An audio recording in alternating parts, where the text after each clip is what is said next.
Mike, why don't you get rid of all your tents and turn your entire grow room into one giant fig room? Let's talk about that right now. So people have been coming on asking me that question quite a bit. They want to know, why don't I just get rid of all these tents with all these figs in these individual tents and just put them in the middle, hang all my grow lights up right in the middle? And so this is kind of a grow tent versus grow room question. And the big reason is efficiency. So when all this started out, I did see that Figgy Ed had all of his figs growing in his home. They were growing out in like the living room space. He had another few figs in a bedroom. He's got them all over his house, but he doesn't have any tents. He's just got these lights with figs right in the middle. And I will say, it looks really cool. And it would be so awesome to just open the door and walk into this room and see nothing but fig trees, a fig forest just lining the walls, and then the sun shining down on top of them. But that's not what these particular videos or this grow is about. And I know I got excited with that idea originally, but I put a lot more thought into it. And the answer is, the ultimate final answer for now, everything changes, is that this is going to remain a grow tent sort of grow room for now. So my whole angle on this thing is, how can you do this in a more affordable manner? Because I've been watching, in fact, I got on last night and I went through Figgy Ed's channel and found a video that he had posted of a viewer of his who sent him some video, and they had started a whole grow room, kind of like his, where they got the lights in the middle and they got figs all around the outside edge. And while it looked really cool, it's probably the most inefficient way you could possibly do it. I'm not saying that's a bad thing at all. If you just want to be able to walk into a room and see tons of beautiful figs growing, by all means do it. I think it's really cool, and I think Figgy Ed should just continue doing what he's doing. I also think that it's not very efficient. These tents are really efficient, and people who cannot afford these massive lights and massive electric bill and don't have a ton of space are probably going to be gearing more into something like this. When you've got figs in a giant grow room, if I were to do that, if I were to move all the figs into the center and put lights up in the middle, I lose all the reflectivity of the inside of these grow tents. And while you can grow awesome figs like Figgy Ed's showing you can do, you're losing all of that money and power and all that energy that you're spending on lighting is just going into nothing. It's going into the dark. It's going into the void. And you could actually use less lighting, less energy, less electricity by having them in a grow tent like this and bouncing that excess light that's going out to the side right back at your plant. It's a real thing. I mean, let's take a closer look at all of this. So I've got this one 250 watt light in this grow tent, and all of the light is shining down on this fig. But there's lots of light. You can even see the line. Look at that. The light is actually going out as well. It's not all going straight down at this tree. And all of that light would be lost if it was in a grow room. It would just go out into the side here, and I'm going to show you that in a second and just prove to you that this is the most efficient way you can do this.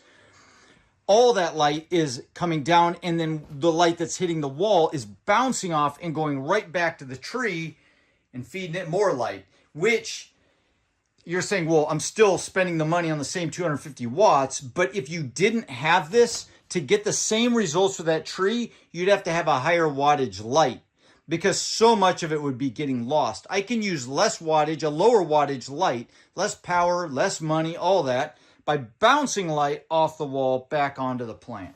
So if you want my opinion, go for the big grow room for the cool effect. If you just got a ton of money and you don't care how much you're spending and you just love what that looks like and you can afford it. But if you are trying to save on money, you're trying to save on energy costs, go for a tent. Please, trust me, go for a smaller light, a smaller tent, and a smaller growing plant like this, and you're going to be a lot happier with your power bill at the end of the month. So let's take a quick look at these plants real quick and show you what's been going on in here, because it's been a few days since I've updated you on it. That one, first of all, we'll come back to. That thing I've had to do some tying up, I guess I would say, because it's become a beast. But let's start with the Black Madeira KK here. And look at how beautiful that plant looks. Every time I come in here and look at this, I'm in complete awe of how gorgeous it is. And now I want to let you guys know real quick, I come out here and I look at this every single day. And so it almost looks like it's always been that size, like it was born this way, and it's been this size since day one. But I was blown away last night. I was going through some older videos and I saw how this looked just a month ago, and I could not believe the change. I'm just used to seeing this every day, so I don't notice it growing so much. But this thing has grown so unbelievably fast and gorgeous in such a short amount of time.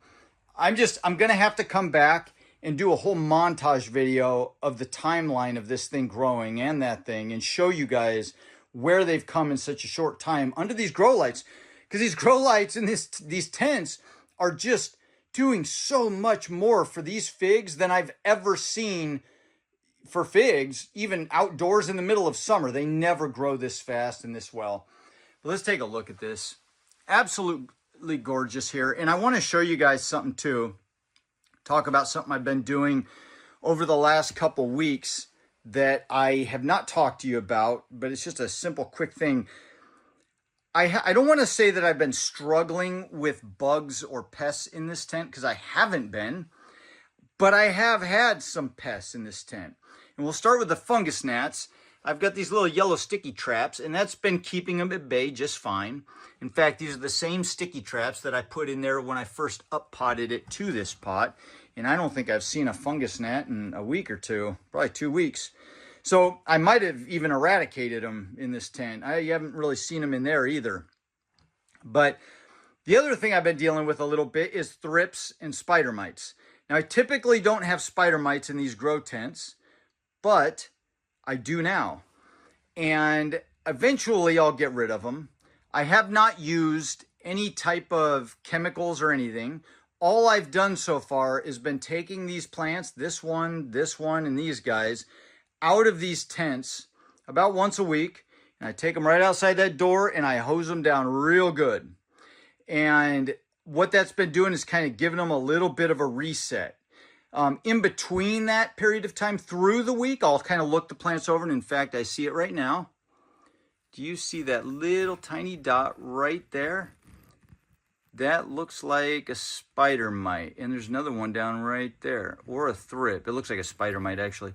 So what I'll do is I'll just look that over every day and then just squash them. They're gone. So those little guys won't be a problem. They won't breed. They won't cause any problems. But I've just got a couple here and there.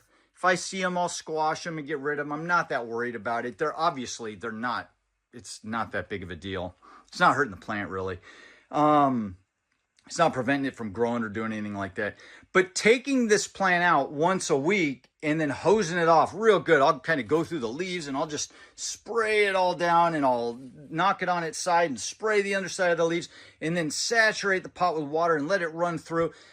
It really, I feel like it's been taking these plants to a new level, because after I do that, it fully hydrates all the soil, because these things have been sucking the moisture out of the soil here.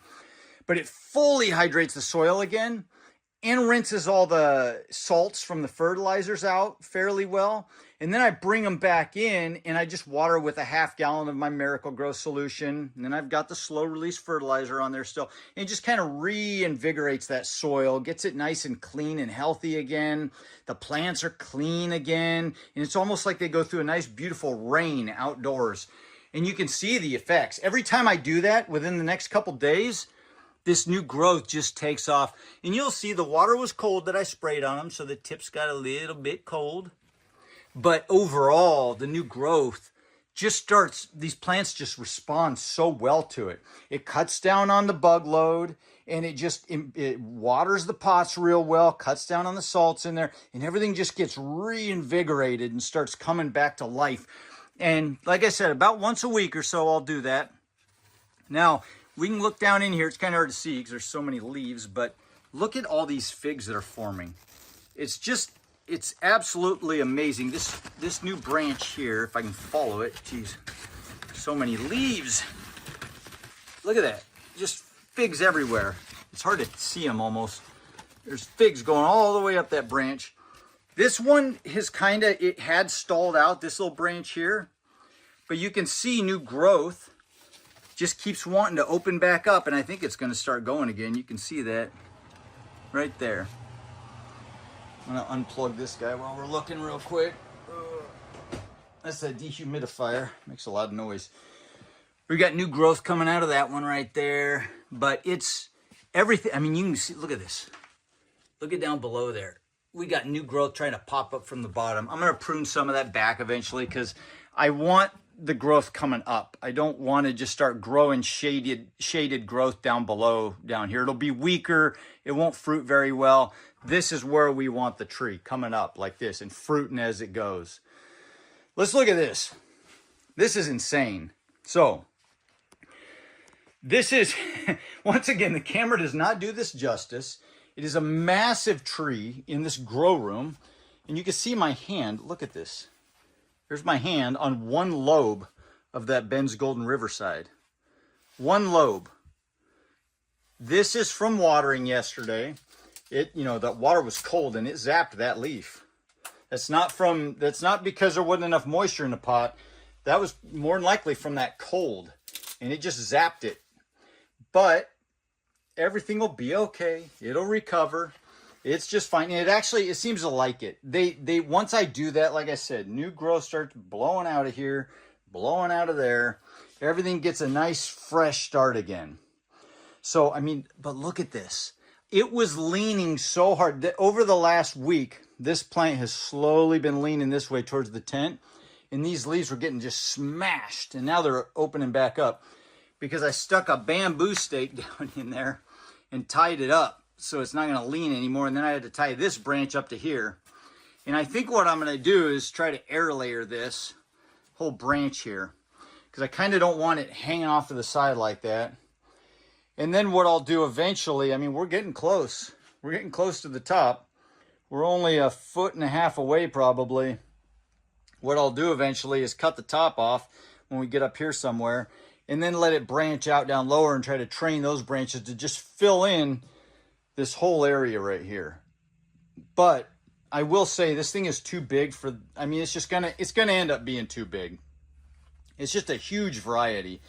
And so once I get this to fruit and get a nice crop, this one's going out. It's getting back out into the hoop house. In fact, spring and summer's coming. Probably about that time, it'll be ready to go outside, and then that's going to stay outside. I don't know that I'm going to grow Ben's Golden Riverside indoors again unless I grow just one of them in a 4x4 tent or something even bigger. It's too big of a plant. It's fun to look at. It's huge. It's massive. I mean, that thing is gigantic, but it's too big for a grow tent. And then we've got Figgy Ed's Black Madeira here that he won't let me chop off and send to him. So I'm going to have to send to him unchopped. So, it's like I told him I'm going to have to start building a wooden crate and hiring a moving company because that's a big fig to be shipping in the mail. That's not your typical fig that most people will ship through the mail. Most people would be shipping something about half that height and not so full. I mean, look at the size of those leaves. It's just one leaf. It's a big, good size fig tree. And so I've got to figure out how to package that thing. And I think I've got my answer. I've got a box I found here. I'm going to have to whittle down and strengthen it. Here's one thing I wanted to show you guys. A lot of you were worried about this. I cut all the growth off of it because it was spindly. And I wanted to get one growth bud coming up from the top to form more of a tree. So I finally got that. It's coming back.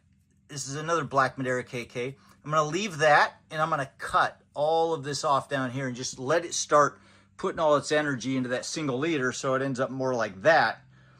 And then I can get it to branch out from there. But that's how that guy's doing. So there's your update on the figs. All these guys are looking really great. I'm excited to see them start actually finishing the fruit in there. They're still producing fruit right now, but I'm just going to have to keep them watered and keep them going. I think, like I said originally, it's probably going to be closer to May, maybe even into June before we actually get fruit. I don't know. It is very hot in here still. It's 82.5 degrees, but that's because I've had that door open for a while. It's by another hour or two from now, it'd be 90 degrees.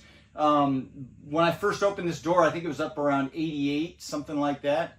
But yeah, I open it once a day and let air flow in and out and just try to kind of redistribute some of this CO2 in here and get some fresh air. It's 46% humidity right now, but only because I opened that door. Normally it's around 55% humidity in here, which in my opinion is too humid for this room. I haven't figured out how to get that dehumidifier to fully suction all the water out of here. The thing I'm battling the most is that I'm in my well house, and so I've got my holding tank right behind the camera, which is condensating like crazy, and it's dripping water in a pan. And anyway, it's because I'm sucking cold water up from underground, and I've got this hot room and just massive amounts of condensation. I probably need to insulate that thing, but I don't know if any amount of insulation is going to do it. So I'm battling that right now with the humidity, but overall things have been going about the same as they have been. So back to where we started, grow room versus grow tent. I'm just going to have to say, for me right now, grow tent. I'm keeping these guys in tents. I like the individualness of the tents and how I can kind of manage the different areas. And I'm not worried about losing a ton of energy just to nothing. I'm utilizing fully all of the light this is producing. And as you can see, these fig trees absolutely love how bright and reflective those walls are, because I've got, I mean, as you can see here, there's nothing, even in the shaded areas, I've got lots of light bouncing down in there. The underside of the leaves, this plant is as healthy as it could possibly be, and it's getting light from everywhere, and I'm fully utilizing the amount of energy that is coming out of that light. So I hope you guys did learn something from this video. I learned something just about every time I post a video. And last night, after going through the videos from a month back and seeing where this thing and that thing started, I'm pretty much blown away. I had forgotten in my mind how small they were in 1 gallon pots about this high just a month ago. So I'm going to have to put together a little montage video and show you what all that looks like, because it's crazy what these lights and this heat in this room are doing for these figs. So please help me out. If you have enjoyed this video, hit the like button. It really helps the channel. Subscribe if you want to follow along and see where all of this goes, and watch me finally eat a ripe black Madeira. I hope we get to that point. I know we will. I think we will. Eddie says I will. Anyway, hope you guys have a fantastic week, and I'll see you in the next video. Adios.